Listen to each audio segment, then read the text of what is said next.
Hi, friends. This is Wendy Harrop, and welcome to the Say Yes to Yourself podcast. Saying yes to yourself is a graceful unfolding, an intentional becoming of the very best version of you. I'm so excited to go on this journey with you, and I look forward to finding a bit of our own story in each other's. Hey friends, I just wanted to record this quickly. I am standing in the middle of my dahlia field. It's the first day of fall. The leaves are changing on the trees everywhere I look. I just am bursting with gratitude and grace and elation that this is my life, that this is a place that I get to call my home, and that I get to invite people to enjoy it with me. It's just so good. In fact, when I first saw this property, I thought, because it wasn't a bed and breakfast at the time, and all the other properties I was looking at were bed and breakfast, I thought, oh my goodness, this is too much goodness for one family. It must be shared. So I'm so excited to do that. And as I stand in this dahlia field, you guys, I wish you could see it. It is prolific. It is beautiful. We have had the rainiest summer on the books in all of history of weather being recorded. So I have not had to come out to this field, which is pretty far from a water source, not one time. I also did not get these flowers in the ground when I was supposed to, because I had a beautiful opportunity to go to Kenya. I also stored these dahlia tubers in a new way, and in the past I've lost up to 75% of my crop, and this past season I only lost 3 tubers, and I have them all in the ground. I did not stake them properly. We've had hurricanes.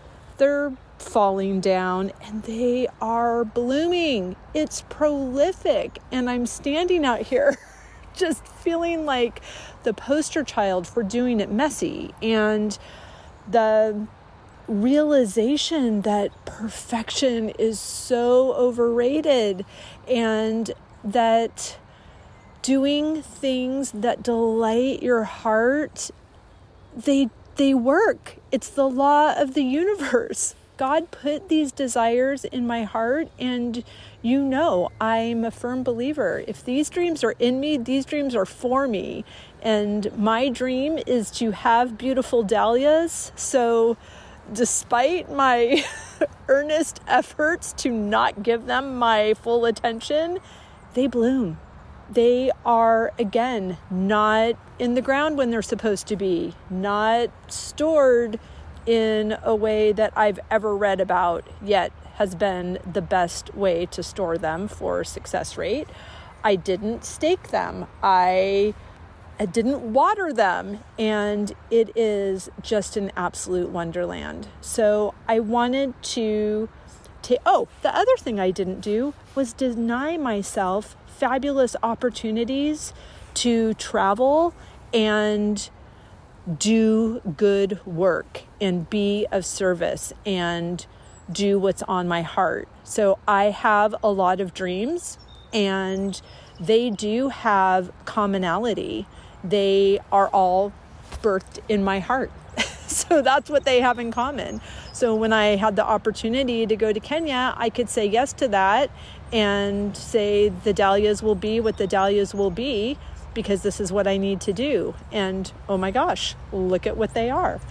And I had the opportunity to say yes to myself and Amelia and be in France for a month in August, when I should be attending to my field, or I should be attending to weeds. And if you saw my Instagram post when I returned, the weeds were, no joke, 7 feet tall in the peony field. It was hilarious.